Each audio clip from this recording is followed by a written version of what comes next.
Hello guys, ayan sa mga nag-aalala po dyan sa akin, maraming salamat. Pero wag po kayo mag-alala sa akin, ayan, malakas po ako. Grabe yung fasasalaw ng ano ko, lawi. Tapos grabe yung pamamaga niya dito. So, malayo po sa bituka ito.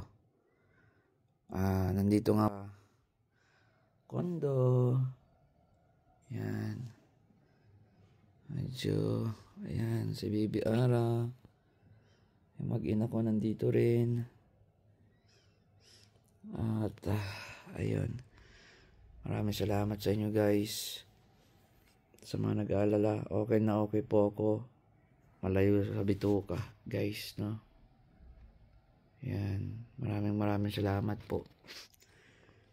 At, sa mga concern nyo. Ayan, si Baby Ara. Tulog na tulog. Kagabi gising yan. Thank you guys sa inyong pag-aalala.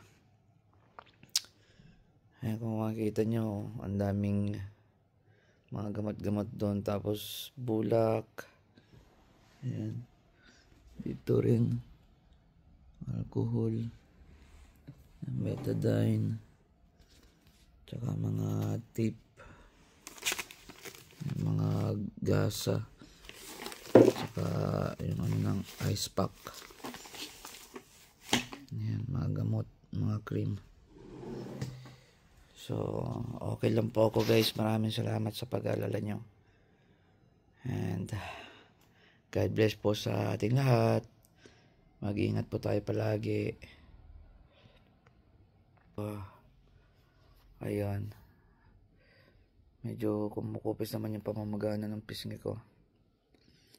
Ayan, tinabong pa ko na tagyawat dito.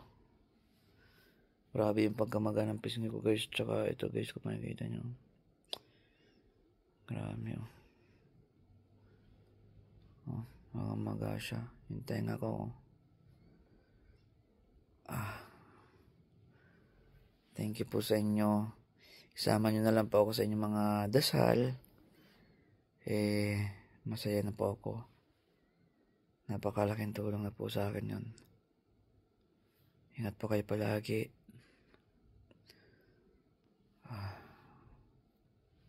Hindi pa po ako masyado makapagsalita. Actually po, bawal po talaga ako magsalita. Pinagbawala po ako ng doktor na magsalita muna.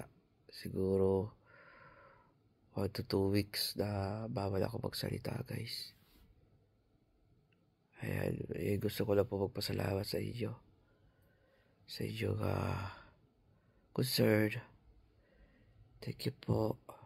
Ingat po kayo palagi.